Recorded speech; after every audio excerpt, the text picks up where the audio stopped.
दोस्तों नमस्कार, कैसे हैं आप लोग? तो आज फिर से कुछ अच्छे टॉपिक्स लेके हम आपके सामने आए हैं। में सबसे पहला टॉपिक है हमारा पीजी पीबी राम जी। इसका पूरा मतलब क्या है? क्या है ये चीज़? तो इसका पूरा का पूरा जो मतलब है, वो है ये किसके तहत आई है? क्या इसका रिप्लेसमेंट है? तो सबसे पहले मनरेगा का आपने नाम सुन रखा होगा। मनरेगा के रिप्लेसमेंट में ये आई है, ठीक है? और इसका पूरा नाम क्या है? तो विकसित भारत गारंटी फॉर रोजगार, है ना? एंड आजीविका मिशन ग्रामीण। ध्यान रखना, विकसित भारत गारंटी फॉर विकसित भारत गारंटी फॉर रोजगार एंड आजीविका मिशन ग्रामीण। इसका पूरा नाम समझ में आ गया? तो ये इसका नाम है। ये किसके रिप्लेसमेंट में आया है? तो ये रिप्लेसमेंट आया है आपका मनरेगा का, है ना? महात्मा गांधी रोजगार गारंटी योजना जो पहले चल रही थी हमारे देश में, 2005 से चालू हुई। इसका मुख्य लक्ष्य क्या था? इस इस पूरी की पूरी योजना का एक उद्देश्य था, जो पलायन हो रहा था देश में। कई जगह असमानताएँ बढ़ रही थीं। जो जनता थी दे गाँव की ग्रामीण जो जनता थी वो क्या करती थी? गाँव के जो लोग शहरों की ओर बहुत ज़्यादा पलायन करते थे। किस चीज़ के लिए? रोज़गार के लिए, ठीक है? तो गाँव का विकास हो नहीं पा रहा था। तो मनमोहन सरकार ने एक बहुत अच्छा निर्णय लिया, यूपीए सरकार ने। उन्होंने कहा क्यों ना ऐसा कोई काम कर दिया जाए जिससे गाँव के लोगों को गाँव के अंदर ही एक रोजगार सुनिश्चित हो। उन्होंने इस चीज़ को कहा कि नहीं, हम 100 दिन का जो है रोजगार आपको देंगे गाँव में, ये गारंटी है, ठीक है? और ये गारंटी कर दिया, इसलिए इसका नाम हुआ रोजगार गारंटी योजना, कि गारंटी से हम आपको आपके गाँव में, अब वो गाँव में रोजगार कैसे देंगे, तो इसकी थीम बनाई गई। थीम किस तरीके से थी कि गाँव में बहुत सारे नाले हैं, बाँध डलते हैं, मेड़ डलती है बीच से, कोई ऐसे तालाब का खुदान का काम होता है, जिससे गाँव का पानी संचित हो सके। जैसे बुंदेलखंड वगैरह के जो क्षेत्र हैं, उनमें तालाब वगैरह का बहुत बड़ा मिशन चलाया गया। कहीं पौधे रोपने का काम चलाया गया, ठीक है? तो इस तरीके से गाँव के काम को गाँव के अंदर ही करना, सेक्टर वगैरह डालते हैं मिट्टी के बहुत। अब आप लोग तो गाँव के शहरों में रह रहे हैं। आप लोगों को वो सारी की सारी चीज़ों से आप लोग वंचित हैं। आपको नहीं पता कि ग्रामीण परिवेश, ग्रामीण स्तर के लोग जो हैं, वो किस तरीके से अपना जीवन यापन करते हैं। तो उनके ऊपर भी, क्योंकि वो सब लोग क्या हैं? इस देश का हिस्सा हैं। तो उनके उत्थान के लिए काम गवर्नमेंट करती है। तो ये क्या है? पीबीजी राम जी क्या है? तो ये रोजगार जो मनरेगा है उसका रिप्लेसमेंट है, और केवल इसका नाम नहीं चेंज हुआ है। इसमें बहुत सी चीज़ें, बुनियादी चीज़ें हैं, वो चेंज करी गई हैं। और उसमें मुख्य रूप से क्या है कि इसमें रोज़गार की जो गारंटी है, अब वो 100 दिन से बढ़ाकर कितनी कर दी गई है? 125 दिन कर दी गई है, कि मतलब आपको 365 दिन में 125 दिन हर हालत में 1 साल में रोज़गार दिया जाएगा। और उसमें उन्होंने क्या किया?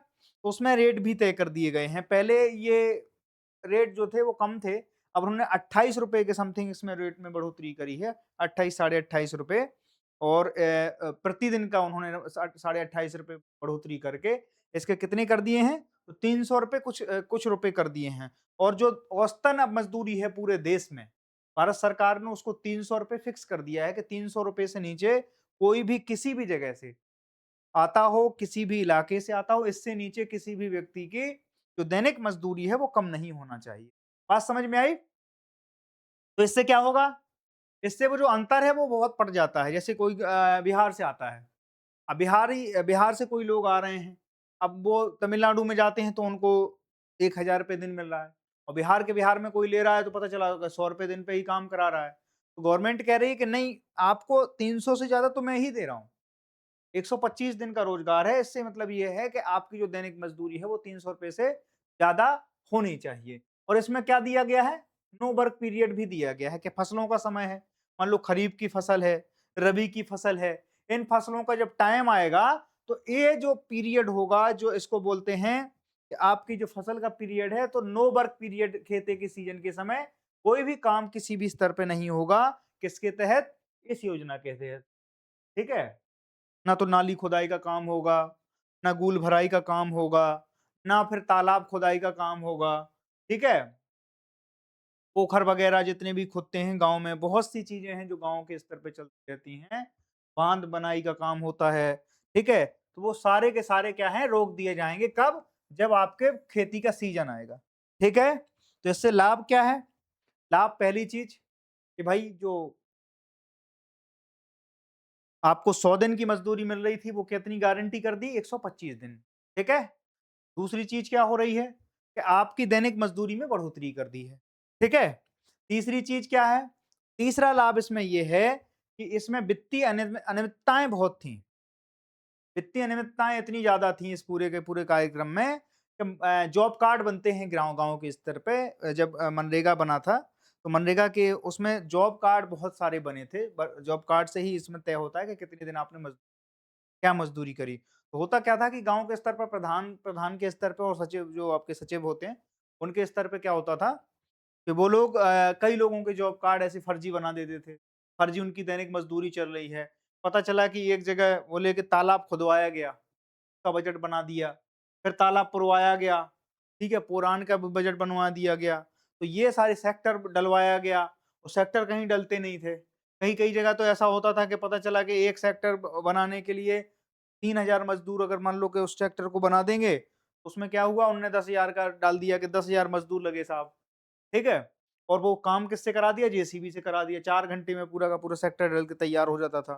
तो कई जगह ऐसी वित्तीय अनियमितताएँ देखी गई, तो इसको नज़र रखते हुए अब क्या कर दिया गया? जीपीएस सिस्टम लागू कर दिया गया इस योजना में, कि कोई भी काम होगा उसकी उसी रियल टाइम इमेज लेके आपको पोर्टल पे डालनी है, ताकि ये पता लग सके कि हाँ, कितने मज़दूर हैं, और दिन में 2-3 बार इसको डालना है, ताकि सर्विलांस हो सके कि आप जो काम करा रहे हैं, वो आप जायज़ काम करा रहे हैं कि केवल कागज़ों पे वो चीज़, ठीक है? दूसरी चीज़ क्या है कि योजना के तहत बायोमेट्रिक हाज़िरी अनिवार्य कर दी गई है। अब जो लोग भी काम करने के लिए आएँगे, उन्हें क्या लगानी पड़ेगी? बायोमेट्रिक हाज़िरी लगानी पड़ेगी, ताकि ये पता लग सके कि हाँ, 50 मज़दूर ही हैं और उनकी डिटेल आपके पास है। जिनका नाम आप दिखा रहे हैं, उनको वहाँ पर जाना पड़ेगा। बात समझ में आ गई? और इससे क्या है? तो यही योजना विकसित ग्राम पंचायत योजना बीजीपीपी के माध्यम से शुरू की जाएगी, और इसे पीएम गति शक्ति से भी जोड़ा जाएगा। तो इस वाली योजना को 2 चीज़ों से जोड़ रहे हैं हम। कौन-सी? विकसित ग्राम पंचायत योजना, ठीक है? भारत सरकार की, और पीएम गति शक्ति योजना, ठीक है? 2 योजनाओं को मर्ज कर दिया गया है, मतलब मर्ज करेंगे, इससे जोड़ देंगे, और उसके साथ इसमें क्या क बढ़ेंगे? इसमें ऊर्जा का संचार इस दोनों के दोनों होगी, ठीक है? रोजगार गारंटी इसके तहत प्रति ग्रामीण परिवार के हर वित्तीय वर्ष में 125 दिन रोजगार की गारंटी दी जाएगी, ठीक है? ग्रामीण परिवार को 125 दिन की गारंटी जो मैं कह रहा हूँ वो दी जाएगी। मज़दूरी भुगतान इसमें बहुत तगड़ा कर दिया है। पहले क्या था कि पता चला कि आज कोई काम करके गया और उसको मज़दूरी भुगतान ही नहीं हो रही है, ऐसे काम करने से क्या फ़ायदा है? तो इसमें ये बिल्कुल टैगलाइन दे दी गई है कि टाइमलाइन के हिसाब से आपको 7 दिन और मैक्सिमम 15 दिन। यानी आज अगर कोई काम हो रहा है तो उसकी जो भुगतान की राशि है वो 7 दिन के अंदर उस आदमी को मिल जानी चाहिए। और अगर 7 दिन में नहीं मिलती है तो फिर मैक्सिमम जो है वो 15 दिन के अंदर-अंदर भुगतान होनी चाहिए। अगर ये नहीं होता है तो 0.05% आपको इस मज़दूरी का रोज़ आपको क्या मिलेगी, इस पे पेनल्टी मिलेगी। अगर आपकी 15 दिन के बाद अगर मज़दूरी लेट होती है, तो वो भुगतान गवर्नमेंट पेनल्टी के रूप में की जाएगी, ठीक है? वो समझ में आई? प्रशासनिक व्यय को भी बढ़ा दिया गया है। 6% से 9% बढ़ा दिया गया है। 94,000 करोड़ का बजट है इस बार। 2026-2027 में इस योजना का 94,000 करोड़ का बजट है, और अगर राज्य वो सारी की सारी संरचनाओं को जोड़ दिया जाए इसमें, तो ये 1.5 लाख करोड़ के समथिंग पहुंच जाती है पूरी योजना। इसमें बजट भी बहुत हैवी रखा हुआ है। तो ये योजना ग्रामीण भारत के विकास के लिए एक गेम चेंजर साबित होगी। बात समझ में आ रही है आपकी? आगे चलते हैं दूसरी तरफ। दूसरा एक और धमाका कर दिया है मोटा भाई ने। मोटा भाई की हमने फ़ोटो लगा रखी है इसलिए स्पेशल। तो इसलिए हमने इनकी फ़ोटो लगा रखी है कि इन्होंने एक बहुत अच्छा काम किया है कि अब एफसीआरए पोर्टल को लॉन्च किया है 2.0। इससे पहले भी एफसीआरए पोर्टल था, लेकिन ये क्या है, पूरी की पूरी तरह डिजिटली प्रक्रिया है, और इसको जब लॉन्च किया गया, तो जो विदेशी कई जगह से हमारे ऊपर दबाव था कि ये चीज़ें नहीं करनी है, पर मोटा भाई ठहरे मोटा भाई बोले नहीं, ये चीज़ हम करके मानेंगे, और उन्होंने अभी कर दी है। ठीक है? तो एफसीआरए फॉरेन फंडिंग कहाँ से आती है? क्या कैसे आती है? वो देश में क्या करते हैं? इन सब लोगों की सारी जानकारी क्या होती है? इस पोर्टल के माध्यम से होती है।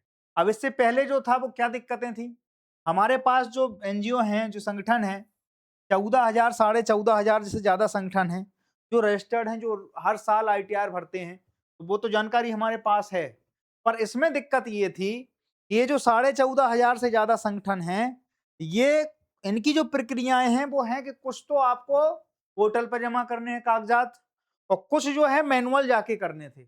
और वो जो मैनुअल जाके चीज़ें करनी होती हैं, उनमें भारी की भारी हमें अनियमितता देखने को मिलती थी। तो इसका बहुत ज़्यादा सॉल्यूशन लगाया मोटा भाई ने और बोले कि नहीं, बोले अब जो फॉरेन फंडिंग होगी और कई जगह आपने देखा होगा इसका कितना बड़ा इम्पैक्ट होता है। नेपाल में फॉरेन फंडिंग आई, वहाँ पे जेनजी मूवमेंट आ गया। श्रीलंका में आई, वहाँ पे जेनजी मूवमेंट आ गया। इसके बाद यूएसए ने फॉरेन फंडिंग करी कहाँ पर? हमारे पड़ोस बांग्लादेश पर, वहाँ पर दिक्कतें आ गईं।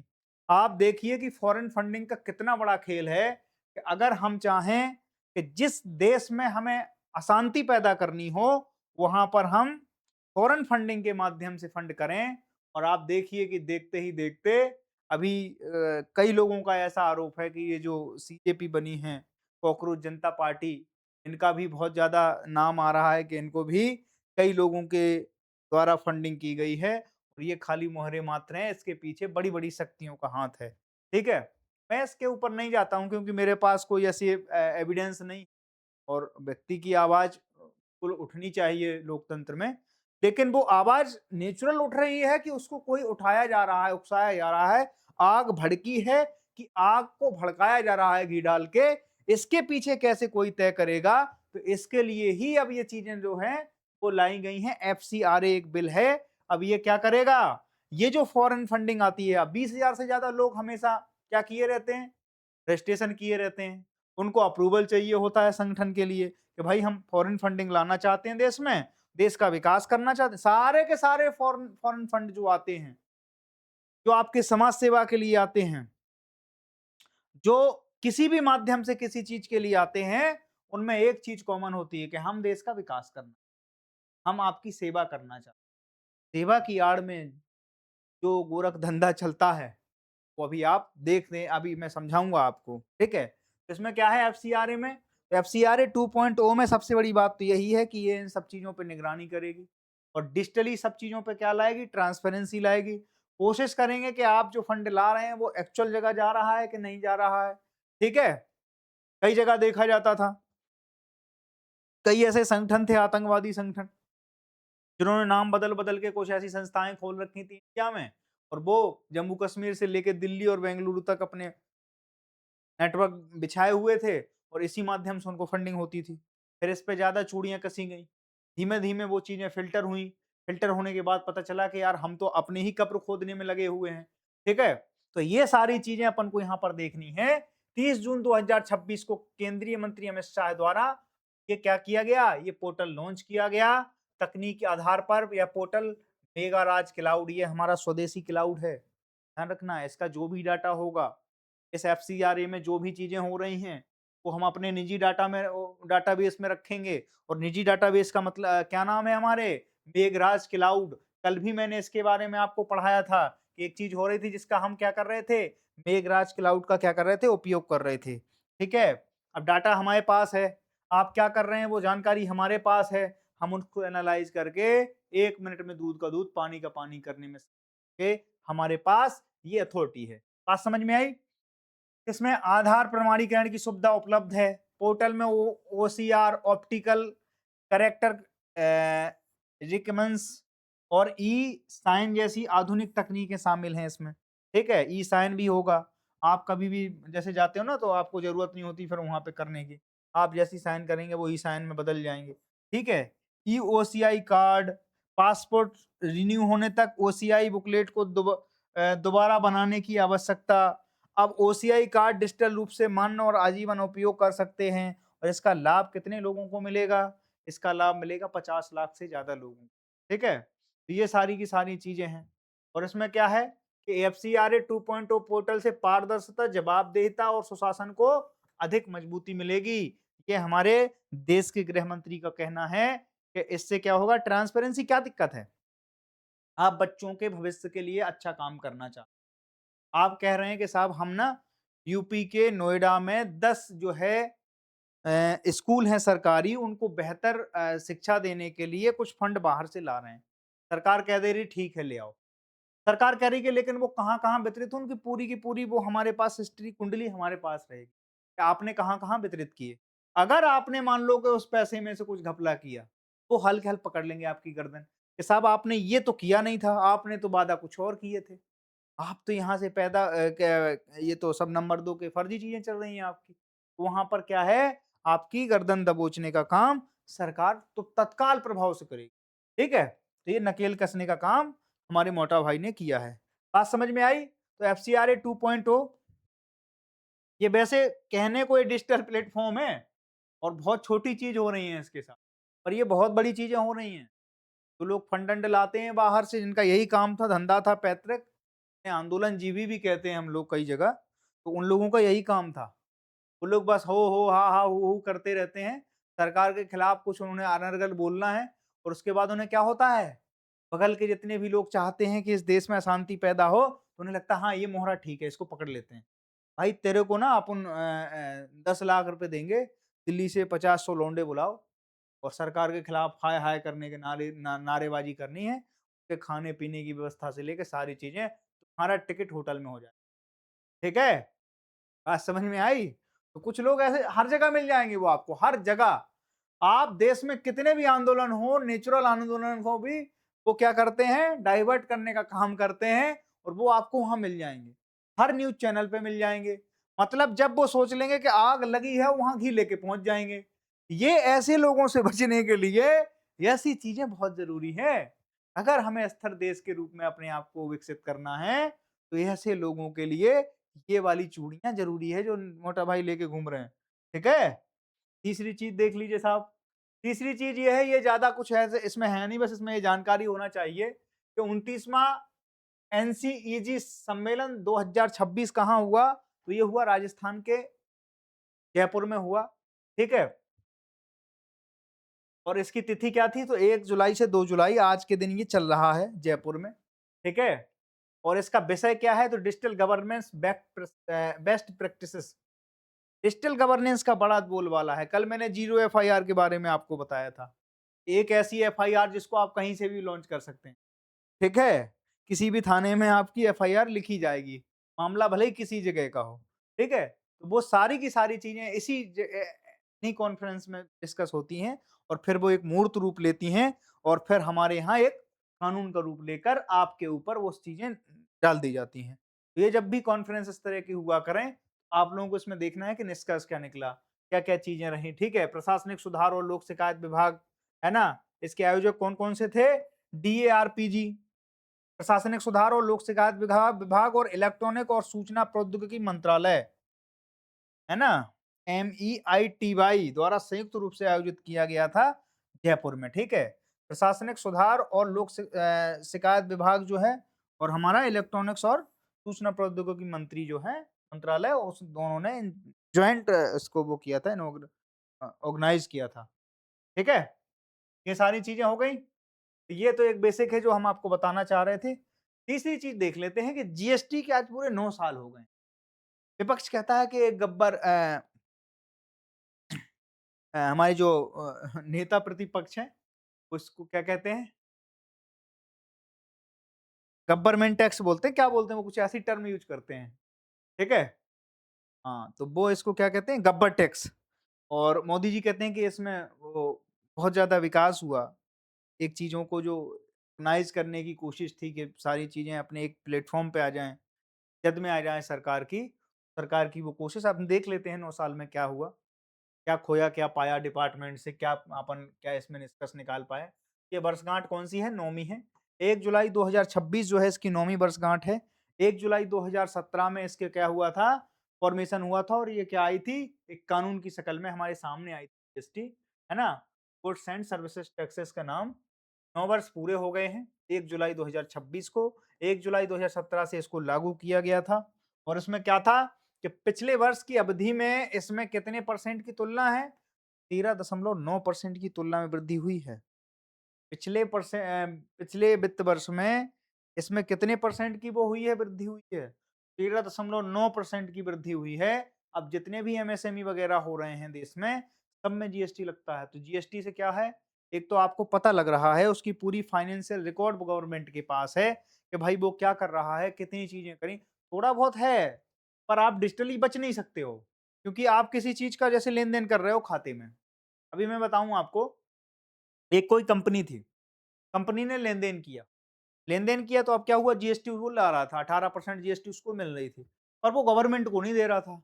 गवर्नमेंट को नहीं दे रहा था, अब क्या कर दिया, उसमें कई लूप होल ऐसी, उसमें भी अनियमितताएँ बहुत ज़्यादा थी। तो गवर्नमेंट ने क्या किया, अब एक नया नियम बनाया कि जितनी भी जीएसटी रजिस्टर्ड कंपनियाँ हैं, एमएसएमई हैं, वो अपने ऑफिस के बाहर जीएसटी का वो पर्चा चिपकाएँगे। तो इससे क्या होगा, जीएसटी कमीशन वो आएगा, कोई इंस्पेक्टर आएगा वहाँ से, एक पूरा टास्क फोर्स बना दिया है। वो क्या करेगा, फ़ोटो खींच लेगा, वो पूरी डिटेल आ जाएगी उसमें। साहब इसने कितना पैसा लिया, कितना पैसा दिया, क्योंकि वो किससे जुड़ी है? जीएसटी जुड़ा है आपके अकाउंट से। जो अकाउंट खुल रहा है कंपनी का, उससे जुड़ा है। अब आप जो भी लेन-देन कर रहे हैं, उसमें देख लेता है कि भाई इसमें जीएसटी कितना दिया, या नॉर्मल लेन-देन है, वो पूछ लेगा आपसे। ठीक है? तो आपका जो चार्टर्ड अकाउंटेंट है, जो आपका सलाहकार है, वित्तीय सलाहकार, वो बताएगा कि सर इसमें ये है। कई लोग उसको, और कई लोगों पे इस तरीके के गबन के, ठीक है? तो उसमें और अच्छी चीज़ें अभी हो रही हैं कि पिछले वर्ष जो है इसमें 13.9% की वृद्धि हुई इस पूरे के पूरे जीएसटी कलेक्शन में। और क्या हुआ है इसमें? तो साल अभी तक जो है 9 साल के अंदर 1,94,000 करोड़ रुपए कलेक्ट कर चुकी है गवर्नमेंट। कितना कर चुकी है? 1,94,000 करोड़। कई देशों का बजट नहीं है इतना, जितना हम लोगों से कलेक्ट कर चुके हैं। ठीक है? जून 2026 के लिए कुल जीएसटी संग्रह कितना है? 2026 के लिए 1,94,000 करोड़ है। वृद्धि का मुख्य कारण क्या है, मानती गवर्नमेंट? तो इस संग्रह में वृद्धि का मुख्य कारण है आयात से प्राप्त राजस्व। गवर्नमेंट कहती है जो इम्पोर्ट कर रहे हैं ना हम, उनके ऊपर जो हमें मिल रहा है जीएसटी, वो सबसे बड़ा वजह है हमारे जीएसटी कलेक्शन में। देश के लोगों से तो कोई दिक्कत ही नहीं है, देश के तो बेचारे गऊ हैं आज। ठीक है? देश का तो चल रहा है जैसा चल रहा है। बात समझ में आई कि नहीं आई? तो गवर्नमेंट का कुछ इस तरीके से मानना है, और हमारा भी मानना है कि आपको एक अच्छा, मतलब आप टैक्स पेयर कर रहे हैं, इसका मतलब है कि आपकी स्थिति बढ़िया हो रही है। और क्या मानक हो सकता है? आपकी बुनियादी चीजें बढ़िया हो रही हैं। आप टैक्स कब, आप दाता कब बनते हैं? ग्राही जब बनते हैं, जब आप गरीब होते हैं। आप अगर दाता बन रहे हैं, इसका मतलब सीधा है कि देश की स्थिति बेहतर हो रही है। और ये इस बात का सूचक है, 1,94,000 करोड़ अगर कोई दे रहा है, खाल खींच के तो नहीं ले रही गवर्नमेंट। 18% के स्लैब में भी उन्होंने कमी की है। 30% के स्लैब को 18% में लाए वो। अभी जो है जीएसटी में बहुत मेजर रिफॉर्म हुए इस वाले, जो हमारा बजट आया था उससे पहले, है ना? मेजर रिफॉर्म किए गए। तो अब देखिए आप कि ये सारी चीज़ें उनका परिणाम है। जिस तरीके से इकोनॉमिक अभी क्राइसिस चल रहा है दुनिया के अंदर, उसमें ये सारी चीज़ें आपको एक पॉजिटिविटी की ओर ले जाती हैं। ठीक है? ये आंकड़े सब के सब ऑथेंटिक हैं जो मैं यहाँ पे लिख रहा हूँ। इसमें कोई मतलब हेर-फेर नहीं है, मैं बना के नहीं बोल रहा हूँ। ठीक है? ये जीएसटी की पूरा पूरा का पूरा 9 साल बाद हमारे पास लेखा-जोखा है। ठीक है? अब देखिए एनआईएफएफ क्या है, पहले ये एनआईएफएफ, जो बड़े डेवलपमेंट प्रोजेक्ट होते हैं देश के, बड़ी जहाँ फंडिंग लगती है, वहाँ जो फंड किया जाता है देश के स्तर पे, कौन करता है? नेशनल इन्वेस्टमेंट बैंक, है ना? क्या? National investment and infrastructure bank. ठीक है? फंड है हमारा राष्ट्रीय निवेशक और अवसंरचना अवसंरचना कोष जिसे बोलते हैं, national investment and infrastructure fund जिसको बोलते हैं, वो एनआईआईएफ जो है, वो यही है। ये भारत के बुनियादी ढांचे के विकास के लिए संस्थान है। ध्यान रखना, भारत का जो बुनियादी ढांचा बनेगा, उसमें ये बहुत बड़ा रोल प्ले करता है। चाहे तुम्हारे बंदरगाह बने, चाहे तुम्हारे पोर्ट बने, चाहे तुम्हारी ग्रिड बने, मान लो कोई लाइट की ग्रिड बन रही है, मान लो आपके यहाँ मेट्रो का कोई वो हो रहा है, एयरपोर्ट का निर्माण होना है, हवाई अड्डों का निर्माण होना है, तो कहाँ जाएगी? राज्य सरकारें और केंद्र सरकारें किससे फंड लेंगी? इस वाले कोष से पैसा निकाल, ठीक है? एनआईआईएफ का प्राथमिक कार्य देश की बड़ी और महत्वपूर्ण बुनियादी ढांचा परियोजनाओं के लिए धन उपलब्ध कराना है। जो इम्पोर्टेंट इंफ्रास्ट्रक्चर बिल्ड होगा इस देश में, उसको जो फंड प्रोवाइड करेगी वो कौन करेगा? यही फंड से आएगा वो पैसा। बात समझ में आ गई? मंत्रिमंडल का हालिया निर्णय क्या रहा इसमें? सरकार ने बुनियादी ढांचे के निवेश में और गति देने के लिए इसमें कितना रुपए डाल दिया? इसको 30,000 करोड़ की अतिरिक्त राशि प्रदान की गई। उन्होंने कहा कि इसमें थोड़ा-सा कमी चल रही है। ऑलरेडी इसका अपना एक पूरा फंड है, लेकिन बोले कि अभी भी इसमें कमी है। देश के बुनियादी ढांचे में और गति देने के लिए इसमें कितना डाल दो? 30,000 करोड़ और डाल दीजिए आलमपना। आलमपना ने इसमें पैसा डाल दिया। अब पैसा डाल दिया तो अब क्या हो गई? ऐसी सड़कें बन जाएँगी। ऐसे एयरपोर्ट हमारी बंदरगाह बन जाएँगे, ऐसी ग्रिड ऊर्जा की हमारी सप्लाई इस तरीके से हो जाएगी, शहरी अवसंरचना ये छोटा झूठ लग रहा है हमें, क्योंकि ऐसी बन तो जाएँगी, फ़ोटो तो ऐसी आ जाएँगी आपके पास, लेकिन धरती में देखना आप कभी, नीचे कोई रेहड़ी वाला खड़ा होगा, है ना? हवाई अड्डे इस तरीके से बनने की कोशिश हो जाएगी, ठीक है? तो यह फंड देश के विकास के लिए आवश्यक निर्माण कार्य जैसे सड़कें, बंदरगाह, ऊर्जा आदि को वित्त पोषित करने में मदद करता है, ताकि भारत का आर्थिक वृद्धि को मजबूत आधार मिल सके। ध्यान रखना ये इंपोर्टेंट बॉडी है भारत सरकार की।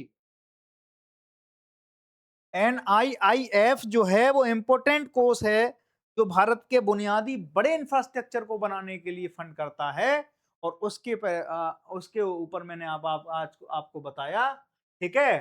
तो बुनियादी ढांचा मजबूत भारत का आधार है, ठीक है? ये इसकी टैगलाइन है। बात समझ में आई?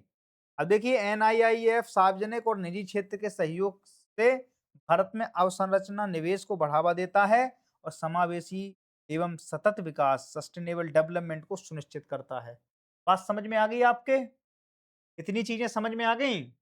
और अगर इतनी चीजें आपको समझ में आ जाई, ये आपके परीक्षा के प्रोस्पेक्ट से बहुत इंपॉर्टेंट, ठीक है? एक तो ये वाला था, तो आपको रखना है ध्यान, ठीक है? एक जीएसटी का तो एक मोटा-मोटी चीज़ याद होना चाहिए, है ना? इलेक्ट्रॉनिक एंड सूचना प्रमाण मंत्री, ई-गवर्नेंस की बात कर रहे हैं हम, ठीक है? इसको क्वेश्चन में फ्रेमिंग करनी है अपन को। क्वेश्चन में बहुत ज़्यादा फ्रेमिंग करनी है कि सर ई-गवर्नेंस का क्या उपयोग है, ठीक है? एफसीआरए पोर्टल के बारे में लिखना है। एफसीआरए पोर्टल क्योंकि हर हाल में इस बार फॉरेन फंडिंग के ऊपर क्वेश्चन बनेगा आपके मेंस में। कहीं न कहीं से वो जोड़ेंगे, लिंक करेंगे, आपको ये चीज़ डालनी है उसमें। इसके क्या-क्या परिणाम हैं, क्या है गवर्नमेंट ने इस पोर्टल में क्या-क्या दिया है, ठीक है? तो ये पोर्टल हो गए, कोई ऐसी चीज़ जो आपको लॉन्च हो रही है भारत सरकार के द्वारा, वो मैं लाने की आपके सामने कोशिश करूँ, ठीक है? ये था हमारा आज का मोटा-मोटा लब्बू-लुआब। बाकी कल फिर मिलेंगे आपसे, तब तक के लिए जय हिंद।